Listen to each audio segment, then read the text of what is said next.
Hi everyone, it's Kino here.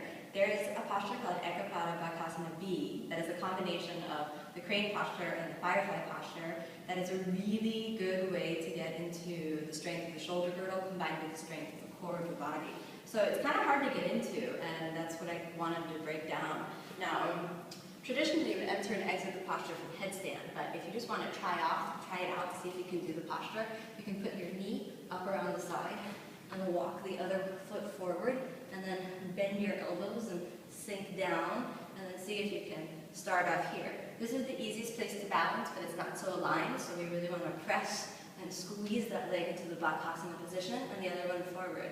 And then this is Bakasana B position, and then you can sink down and come down. I'll show you the other side. All right, so we're going to be Bakasana on one side, and then Basana on the other. So around. And it's this sink down that if you were to get into the posture from headstand would be really, really challenging, okay? So we want to be able to drop down and then sink into the hips. So then the first thing you do is straighten that leg, and then this knee, which isn't very well aligned, needs to come back into alignment. You can see my shoulders rolling forward, so I gotta press and squeeze to come into the full version of the posture, and then you can sink the hips a little bit down. And then we're in Bakasana B position, one-footed Bakasana. Now if you're going to enter and exit it from headstand, again you need to sink down. So you would need to have a really good tripod headstand. Another place that you could try to see if it's possible for you to do this posture is to exit or transition from Basana.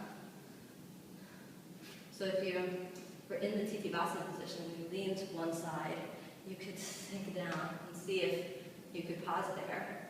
That's also possible. You could switch the legs. But I feel like you don't get in as deeply there because you haven't been able, to sink down into the hip joints. So what would it look like if you were going to do it from the tripod headstand? Well, let's see. All right.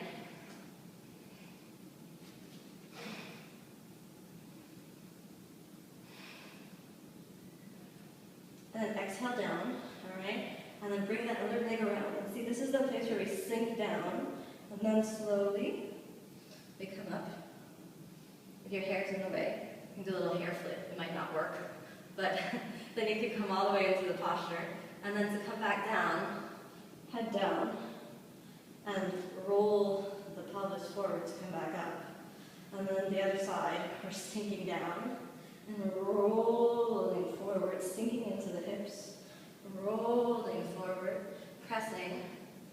All right, my hair is totally in my face right now. And then we really, really press up, and then sink back down to place the head down.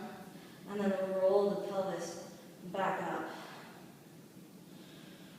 All right, and jump all the way back. So that's the version from the tripod headstand.